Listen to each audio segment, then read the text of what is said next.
El domingo pasado, ¿cierto? Hablé sobre cuál es el perfil de un hombre fiel. Y ahí dimos algunas cositas, ¿cierto? Algunos términos, ¿cierto?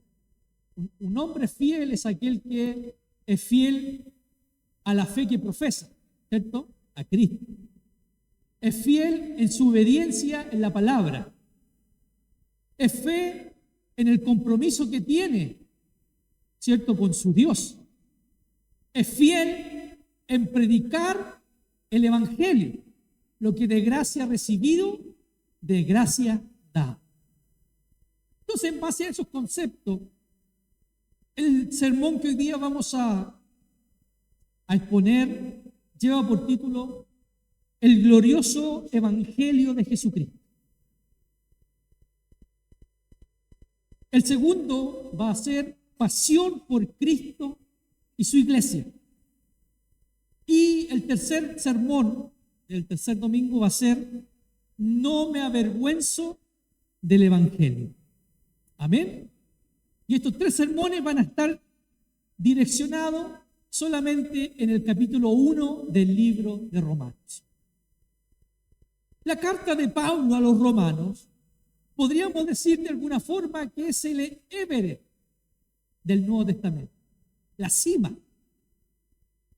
Es la carta magna del Nuevo Testamento. Es imposible, amados hermanos, tener un conocimiento preciso del Evangelio y sus implicaciones sin una comprensión aprobada o apropiada del contenido de la carta a los romanos. Y a pesar de no haber sido la primera carta escrita por Pablo, ¿cierto? Porque se dice que su primera carta fue Gálata o primera de Tesalonicense, pero indudablemente en la secuencia que está ordenada el Nuevo Testamento, vienen los evangelios, los hechos de los apóstoles, que en la continuación del evangelio de Lucas, y viene la carta a los romanos. A lo largo de la historia de la iglesia, Dios ha usado esta carta de los romanos para impulsar el evangelio, para hacerlo una expansión del evangelio. Por ejemplo, Juan Crisóstomo. ¿Quién fue Juan Crisóstomo? El que escribió, ¿cierto?, la Biblia al inglés, ¿ya? Es considerado uno de los mejores predicadores del siglo IV. Él dice que la leía completamente a lo menos 2 veces por semana. Leía no el capítulo, sino que la carta a los romanos. Martin Lloyd Jones, otro gran expositor bíblico, dedicó 16 años a predicar Romanos y ni siquiera pudo llegar al final. Un infarto lo obligó a retirarse del ministerio cuando estaba en el capítulo 15 recién. Imagínense, 16 años predicando todos los domingos el libro de los Romanos. Y no alcanzó a terminar porque llegó hasta el capítulo 15. Imagínense la profundidad del contenido que tiene esta carta. Sigo.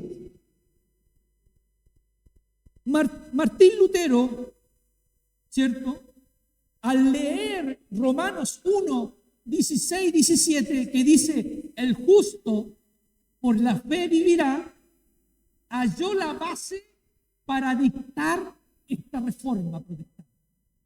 Recuerden que Martín Lutero era un monje, ¿cierto?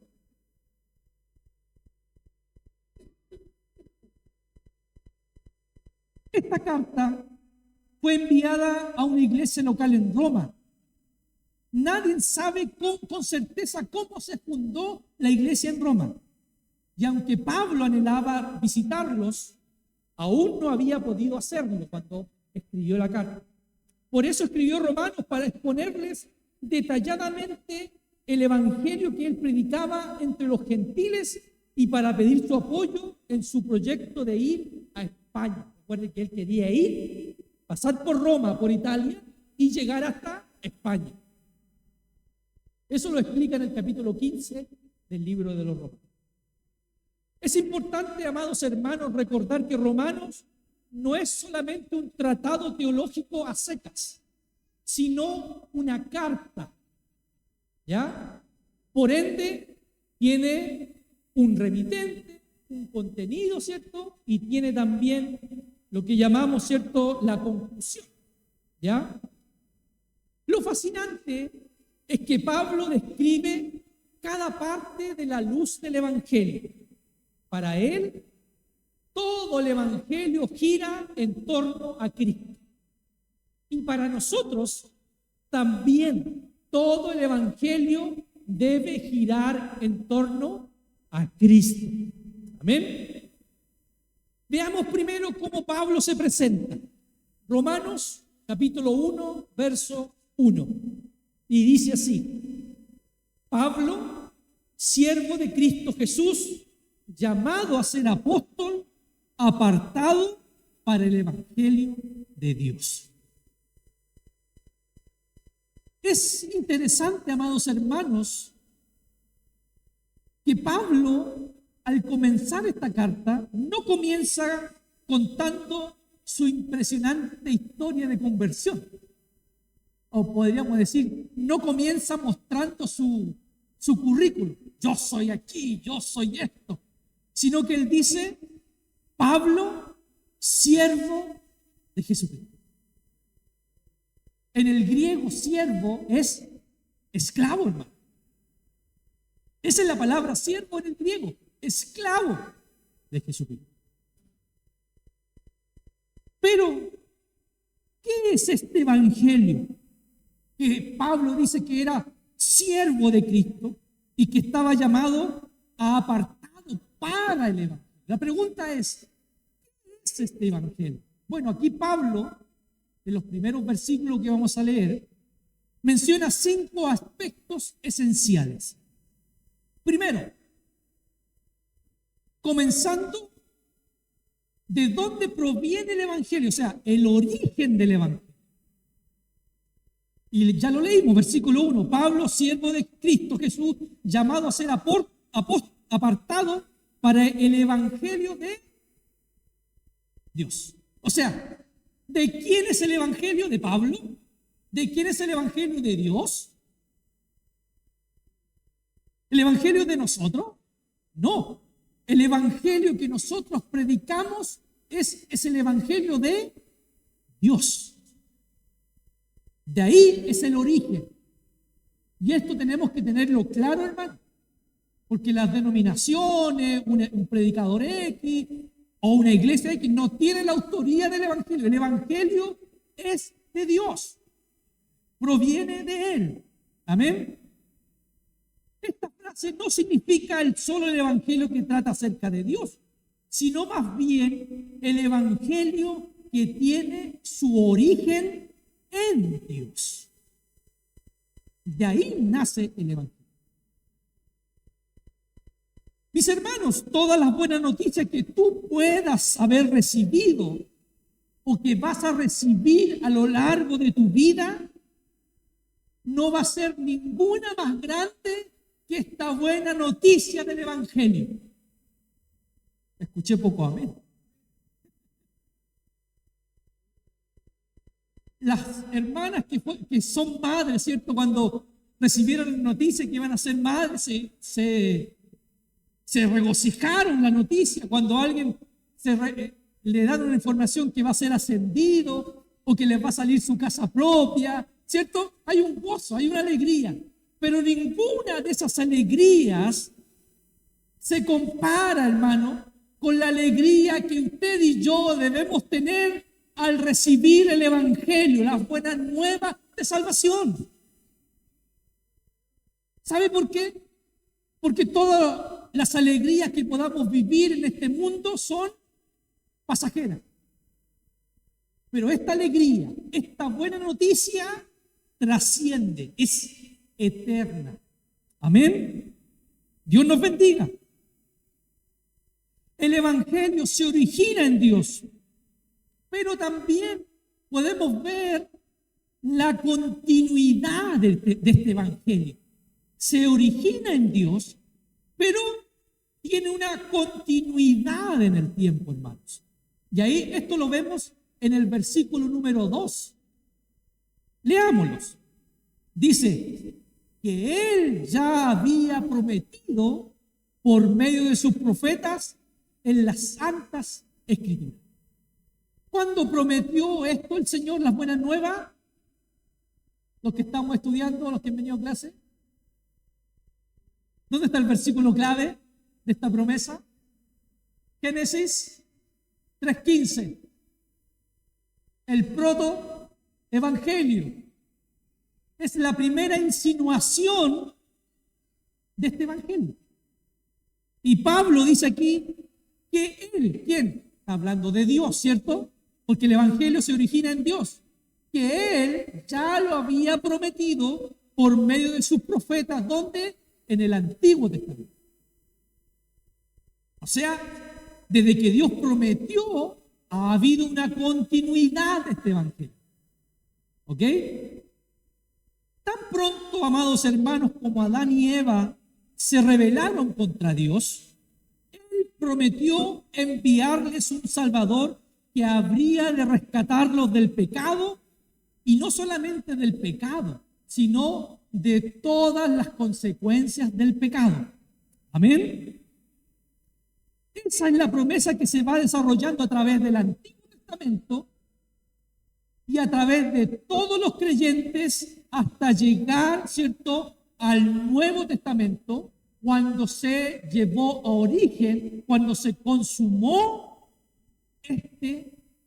esta promesa, que es en el nacimiento de nuestro Señor Jesucristo, su obra, su crucifixión, su muerte y su resurrección. Amén. Todo el mundo se ha salvado desde Adán hasta el último que se salve, se va a salvar únicamente por gracia. Desde Adán hasta el último hombre que se salve, se van a salvar por gracia. Y únicamente por Cristo y únicamente por fe. Amén. Es por gracia y por fe. Es el mismo evangelio, hermano.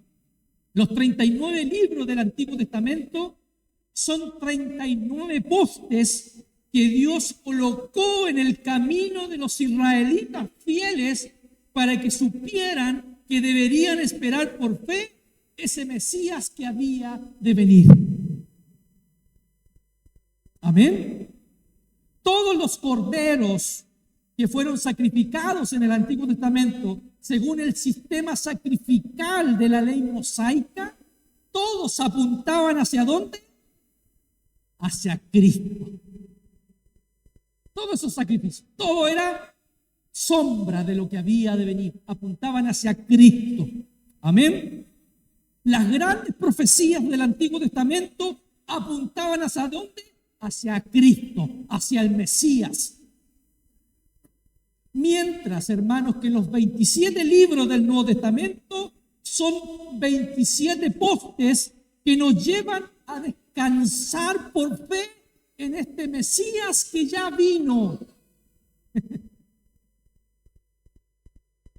Dios nos bendiga. Que murió, que resucitó, que ascendió a los cielos y está sentado a la diestra de Dios Padre. De manera, mis hermanos, que este evangelio es el único que hay. Y está certificado por los profetas del Antiguo Testamento y está certificado por los apóstoles del Nuevo Testamento. Tiene doble certificación este evangelio. Dios nos bendiga. Amén. 3. Vimos el origen, vimos la consecuencia que se ha ido desde Génesis 3:15 hasta hoy día. 3. La esencia o la sustancia de este evangelio. Y esto lo encontramos en el verso número 3. Y dice así: acerca de su Hijo, nuestro Señor Jesucristo, que era del linaje de David, según la carne. Sí, hermano. Este evangelio es revelado en toda la Escritura de principio a fin. Entonces Jesucristo es es el punto focal de toda la Biblia. Él es el centro de toda la Biblia. Porque Él es la esencia, es la sustancia del Evangelio. Jesucristo es el Evangelio. Amén. Él es el Evangelio. Dios no envió un plan para salvar al hombre. Él envió a una persona, y esa diferencia la que hace al cristianismo de otras religiones. Amén. Se lo explico. Todas las religiones te ofrecen reglas, te ofrecen rituales, te ofrecen consejos a través de los cuales los hombres pueden acercarse a Dios.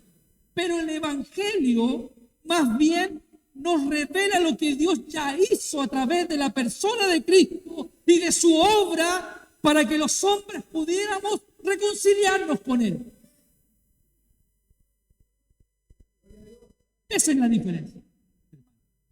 Por eso es tan importante que conozcamos el Evangelio donde usted y yo estamos transitando.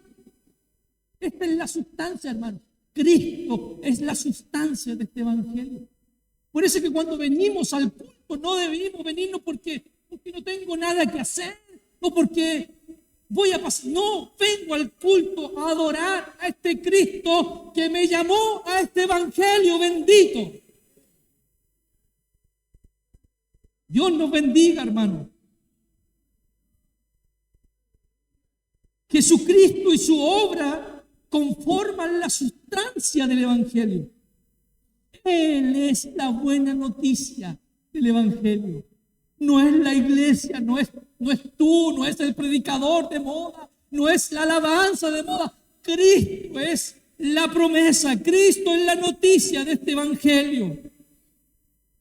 Mírenlo como lo dice Juan Calvino, uno de los reformadores, y dice: todo el Evangelio está contenido en Cristo y por tanto alejarse solo un paso de Cristo significa alejarse del Evangelio.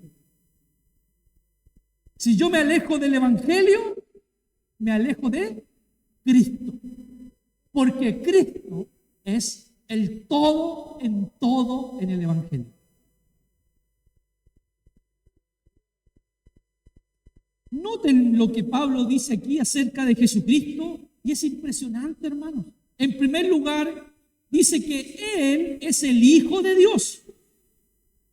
Si ponemos a un lado la declaración del versículo 2, si leemos el versículo 1 y nos saltamos al versículo 3, diría de esta siguiente manera: Pablo, siervo de Cristo Jesús, llamado a ser apóstol, apartado para el Evangelio, acerca de su Hijo.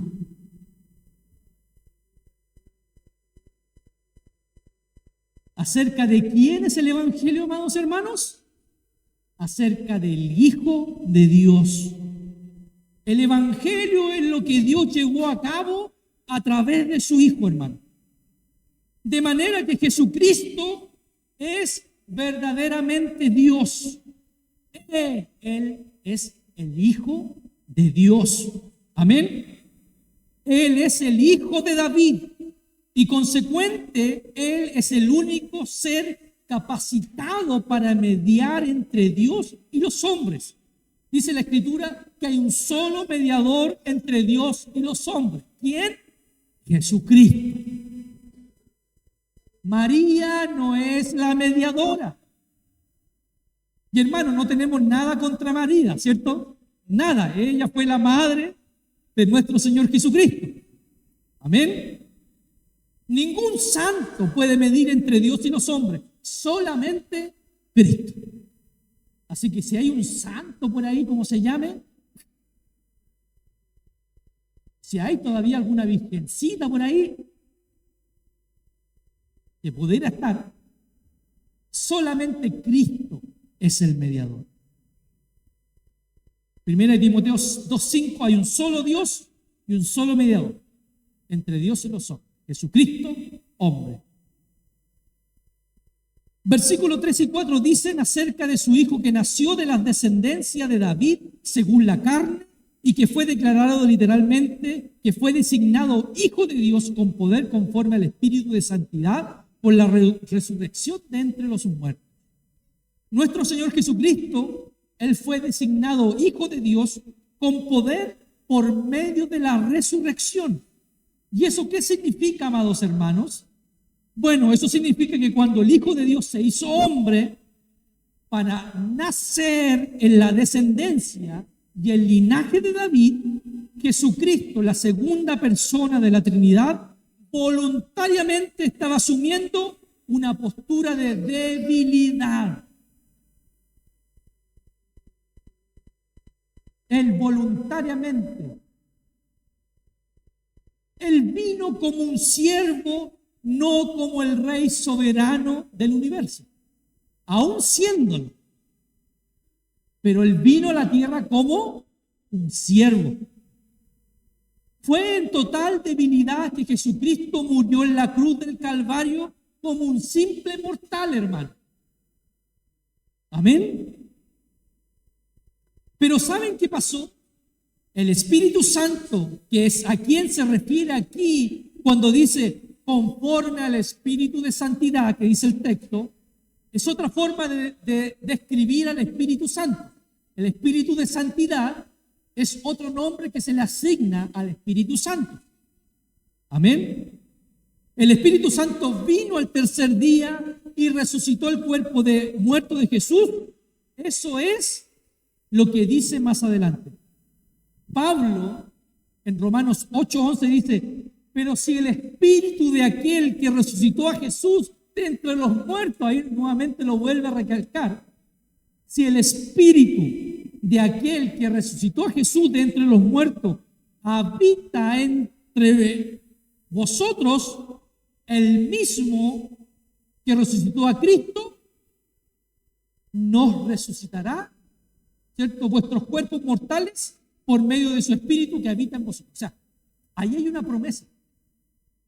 Si el Espíritu Santo resucitó a Cristo, nosotros, ese mismo Espíritu que está en nosotros, nos va a resucitar en el día postrero, en el día que está establecido si morimos antes. Pero si estamos vivos, ese Espíritu nos va a transformar. Eso es lo que dice la Escritura. Ya vimos el origen del Evangelio, vimos la continuidad del Evangelio, vimos la esencia del Evangelio, que es Cristo. Vamos a ver la amplitud universal del Evangelio. Verso número 5. Dice así: por medio de quien hemos recibido la gracia y el apostolado para promover la obediencia a la fe entre todos los gentiles por amor de su nombre. Entre todos los gentiles, y no solamente entre todos los gentiles, entre todas las naciones. Amén. Pablo vuelve a mencionar su apostolado como una gracia misericordiosa que él recibió del mismo Cristo a pesar de haber sido perseguidor de la iglesia, pero él ahora quiere definir con más precisión de qué se trata este apostolado que él recibió de Jesús para promover la obediencia a la fe entre los gentiles. Hay que tener en consideración que Jesucristo no vino a salvar a ninguna raza en particular de seres humanos, como hoy día, ¿cierto?, anda esa teología, ¿cierto?, de los elegidos, ¿ya? Él es el único que puede dar salvación a cualquier pecador, independientemente de su cultura, independientemente de su nacionalidad. Él dijo: yo soy el camino, yo soy la verdad y yo soy la vida. Y nadie puede venir al Padre si no es por mí. Amén. Y el apóstol Pedro dice en Hechos capítulo 4, verso 12, que ningún otro hay salvación, en ningún otro hay salvación, hermano. Porque no hay otro nombre bajo el cielo dado a los hombres en el cual podamos ser salvos. Solamente en Cristo. Hermanos, no importa si un ser humano nace en Chile, en Corea del Norte, en Arabia Saudita, hay un solo nombre a través del cual los hombres pueden ser salvos. Y ese nombre es Jesucristo. Amén. Dios nos bendiga. Y el Señor le encargó a Pablo de manera particular que llevara este mensaje ¿a quién? A los gentiles. Es decir, a los que no son judíos de nacimiento. Pero por supuesto Pablo no iba a dejar de predicar el evangelio a los judíos, de hecho. Pero le estaba diciendo Dios que su tarea primordial era llevar el evangelio a los gentiles. Esa era su misión. Por eso quería llegar hasta España. Era lo que se conocía en ese tiempo como lo conocido, el mundo conocido, ¿ya? Me llama mucho la atención, amados hermanos, la manera como Pablo explica esto y dice, para promover, ojo, mire, para promover la obediencia a la fe. Dice, en otras palabras, para promover el tipo de obediencia que surge o emana de esa fe. O sea, el evangelio produce en el cristiano un tipo de fe que hace que obedezcamos a lo que está escrito en su palabra. Si me considero cristiano y participo en una iglesia y no tengo ese espíritu de obediencia, ojo, hay que comenzar a preocuparse. Porque este evangelio que es predicado, el verdadero evangelio, promueve un tipo de obediencia que emana de esa fe, que surge de esa fe en Cristo. Una de las cosas que Pablo insiste una y otra vez en todas sus epístolas, no solamente en esta que estamos leyendo que es Romano, pero de manera particular en la carta a los Romanos, es que el pecador es justificado, es decir, declarado justo en el tribunal de Dios por medio de la fe sola, por ninguna otra cosa. Somos declarados justos solamente por fe. Amén. Pastor, ¿qué significa la palabra sola? Sola fe. Bueno, en el griego la palabra sola es sola. No tiene otro. Era a veces nos gusta poner en el griego, ¿sí? Pero Pablo también insiste, hermano, y este es el punto importante aquí. Él insiste en el hecho de que la fe en Jesucristo implica un sometimiento voluntario al señorío de Cristo. Yo me someto voluntariamente a la palabra, a Cristo, al Evangelio. No estoy obligado, sino que este Evangelio produce en mí una fe de obediencia y yo me someto voluntariamente a ese Evangelio y a esa fe. Amén.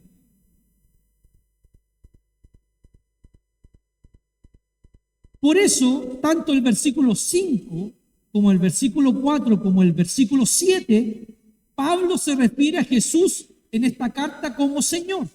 Él es el Señor. Y de hecho, por eso es que Pablo se presenta a sí mismo como un siervo, un esclavo. Siervo del Señor, dice.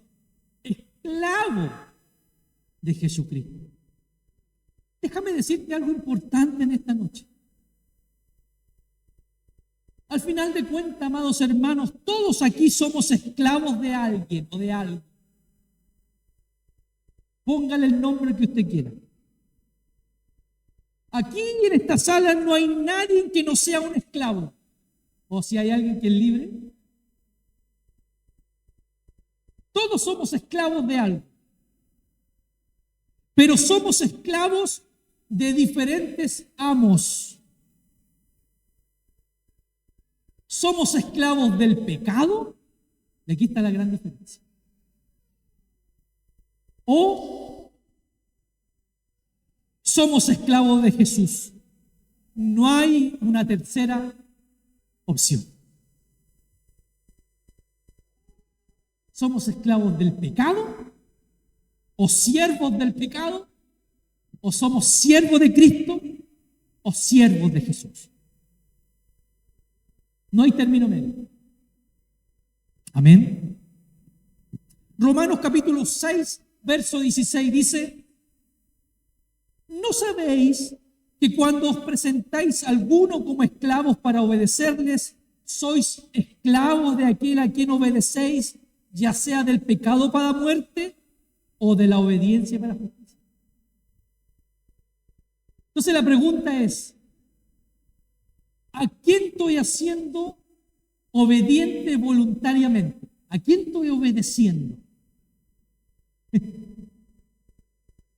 Hermano, esto es de vida o muerte. ¿Quién es tu Señor? ¿Quién es mi Señor?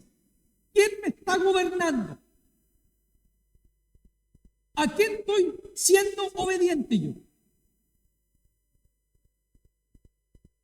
No lo digo yo, lo dice la palabra. Romanos 6, 16. ¿No sabéis que cuando os presentáis a alguno como esclavos para obedecerle, sois esclavos de aquel a quien obedecéis? Sea del pecado para muerte, o sea de obediencia para justicia.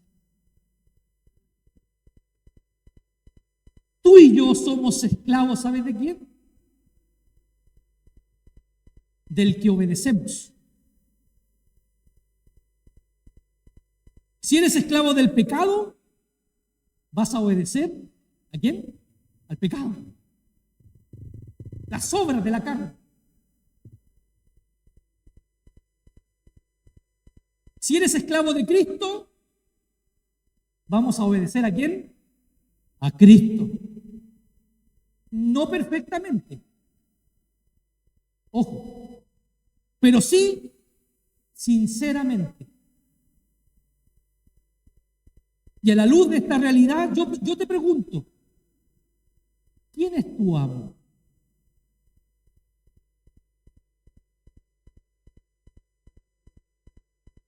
¿Quién es tu Señor?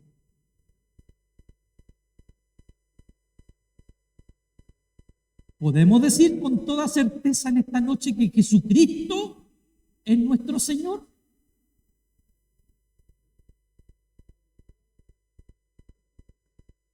Que en nuestra vida su voluntad es la que importa y no la mía.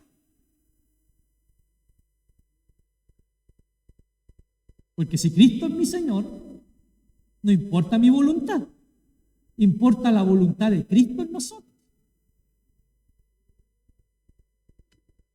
De manera que si hay un conflicto entre tu voluntad, lo que tú quieres hacer, y la clara voluntad de Jesús, que está revelada ¿dónde? No es lo que yo digo o diga el pastor. La voluntad del Señor está aquí, está revelada aquí. Y si hay un conflicto en eso, si hay una lucha, recuerda, no hay alternativa. ¿Eres esclavo del pecado o eres esclavo de Jesucristo? Al final del día, ¿quién te está dando las órdenes? ¿A quién estás obedeciendo al final del día? ¿A lo que dice aquí?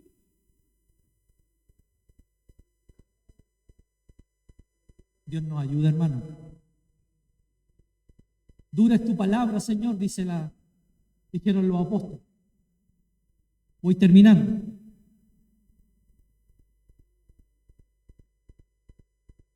Una esclavitud es opresiva, hermano, ¿cierto?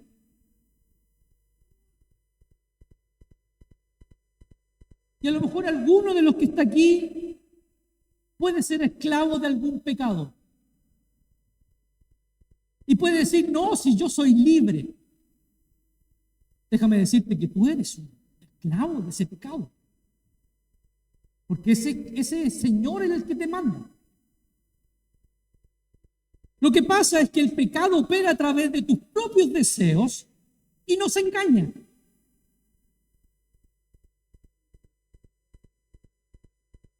Y Él nos hace creer que somos nosotros los que tomamos la decisión, pero porque nosotros somos un esclavo, por eso estás atado a vicios que no puedes dejar.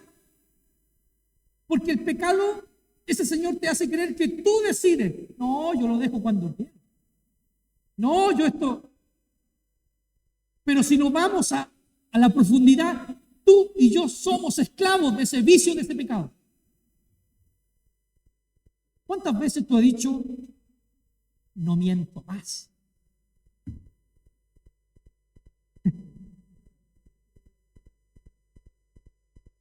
No robo más. No tomo ni fumo más. Ojo que no estoy hablando de tomar hasta, ¿cierto? Etcétera, etcétera, y etcétera. Pero en realidad, si no has podido es porque tú eres esclavo de ese Señor. Tú eres un esclavo en busca de tu propia gloria. Tú eres un esclavo en busca del control que tú crees tener, pero no lo tienes. Crees tener el control, pero ese Señor te controla. Pero ahora déjame decirte algo, que si somos esclavos de Jesús, cada vez que Él nos ordena hacer algo o alguna cosa, es para bendecirte y bendecirme a mí. Lo que debes hacer si quieres preservar tu felicidad, eso es lo que nos dice el Señor.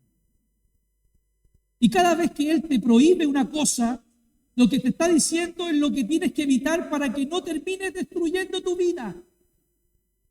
Y este es ser el esclavo de Cristo. Si Él te prohíbe algo, no es para hacerte mal, es para que no terminemos destruyendo nuestra vida. Es distinto al otro Señor.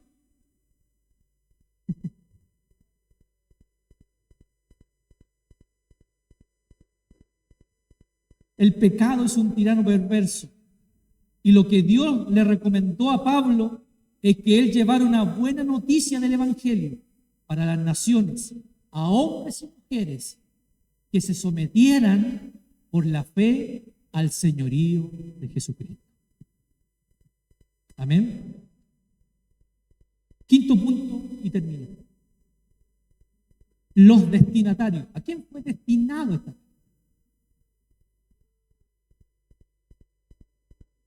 Pablo dice tres cosas aquí de estos creyentes que están en Roma, que fueron llamados por Jesucristo porque eran amados de Dios con finalidad de que fueran santificados. Estos hombres y mujeres habían llegado a ser cristianos porque Jesucristo mismo lo había llamado a través de la predicación del Evangelio con un llamado eficaz. Versos 6 y 7. Entre los cuales estáis también, ¿quiénes? Vosotros. Los llamados a ser ¿de quién? De Jesucristo. A todos los amados de Dios que están en Roma, llamados a ser santos. Versículo 7. O sea, somos llamados a ser de Jesucristo y somos llamados a ser santos. Jesucristo dice aquellas que el Padre me dio. Jesús dice en Juan 10:27, mis ovejas oyen mi voz y yo las conozco y me siguen, y yo les doy vida eterna y jamás perecerán, y nadie las arrebatará de mi mano. Estas ovejas fueron elegidas por el Padre desde antes de la fundación del mundo. Efesios 1 dice que las eligió simplemente por el afecto de su amor. Nada más que por eso. Dios, antes de la fundación del mundo, sabiendo quiénes éramos o quiénes íbamos a ser, Dios nos amó, nos restauró. ¿Por qué? Porque Pablo dice que todos los amados de Dios, si nosotros estamos aquí, es porque somos amados por Dios. Y esta carta fue destinada a los amados por Dios, a los que son y eran amados por Dios. ¿Y sabes por qué? Porque no hay mayor bendición que ser libertado de la esclavitud del pecado para venir a ser de forma exclusiva para Dios. Hermano, y cuando entendamos esto, que somos exclusivos para Dios, nuestra perspectiva del Evangelio o nuestra mirada del Dios que servimos cambia. Porque si somos amados por Dios, y todo lo que les he dicho, y Dios nos llamó a ser exclusivos de Él, todo lo que yo haga, todo va a ser en base a glorificar su nombre. Va a ser en base a agradarle a Él. Todo. Mis conversaciones, mis relaciones familiares, mis relaciones laborales, todo lo relacionado conmigo en lo natural va a desarrollarse para agradar al Dios que me ama. Mis hermanos, esa es nuestra identidad. Que esa identidad va en función de este evangelio. Lo que te define no es tu estado civil, lo que te define no es tu estatus económico, lo que te define no es tu estatus académico, lo que te define es que tú eres amado y amada por Dios. Amén. Jesucristo te llamó eficazmente a ser santo, porque Dios el Padre te amó y te escogió para ser santo. El Evangelio, en el versículo 7, otra vez nos dice que la bendición arónica, ¿cierto? ¿Cuál es la bendición arónica? Esa bendición que está en Números capítulo 6, versos 24-26. El Señor te bendiga y te guarde. El Señor haga resplandecer su rostro sobre ti, te dé misericordia. El Señor alce sobre ti tu rostro y te dé paz. Esa bendición arónica la podemos encontrar en el versículo número 7 de Pablo, diciéndola y dándosela a estos hermanos amados por Dios. Amén. ¿Por qué? Lo vuelvo a decir más calmadamente. El Señor te bendiga y te guarde. El Señor haga resplandecer su rostro sobre ti y tenga de ti misericordia. ¿Qué es misericordia? Gracia. Amén. El Señor alce sobre ti su rostro y te dé paz. ¿Qué es paz? ¿No es gracia de Dios? ¿Y qué dice el verso? Gracias a vosotros y paz de parte de Dios, nuestro Padre, y del Señor Jesucristo. Gracia y paz. Primero viene la gracia y después viene la paz. No podemos tener paz si no primero tenemos la gracia de Dios. Va una primero y después la otra. Hermanos, ahora tenemos paz con Dios. ¿Por medio de quién? De nuestro Señor Jesucristo. Romanos 5:1. Recibimos el Evangelio por gracia. La gracia nos alcanzó. Y después Pablo en el capítulo 5 de Romanos, verso 1, dice que tenemos paz. Ahí dice. ¿Por medio de quién? De Jesucristo. O sea, recibimos el Evangelio de Jesucristo, que Cristo es el Evangelio, pero a la vez, consecuentemente, recibimos esa paz. Esa paz que sobrepasa todo entendimiento. Es una paz que a veces no se entiende, porque tú puedes estar en diferentes tribulaciones, pero tú estás en paz. El salmista dijo, en paz me acostaré y asimismo dormiré, porque solo tú me haces vivir confiado. Dios quiere el bien para nosotros, hermano. Termino. Así introduce Pablo este monumental tratado del Evangelio dirigido a un grupo de creyentes, como decíamos al principio, hombres y mujeres ordinarios como usted y como yo, común y corrientes.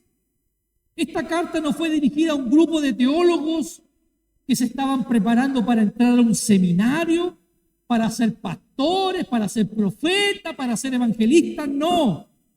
Lo que Pablo nos revela en esta carta, por inspiración del Espíritu Santo, es lo que Jesucristo, tu Señor, mi Señor, tu Salvador, mi Salvador, quiere que sepamos de este Evangelio, hermano.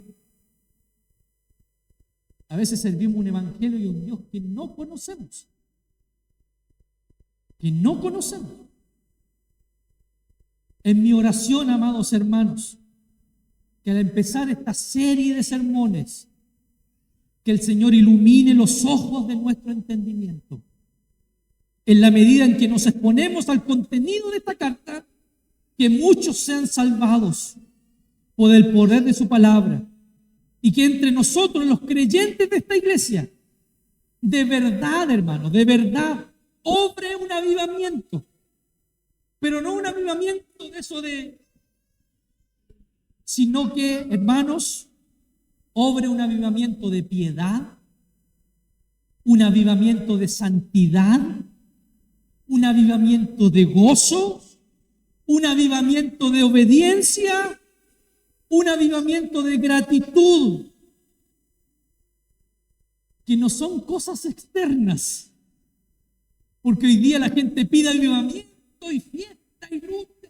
No, que Dios avive en nuestros corazones, pero en busca de la piedad, en busca de la santidad, en busca del gozo, en busca de la obediencia, en busca de la gratitud a Dios.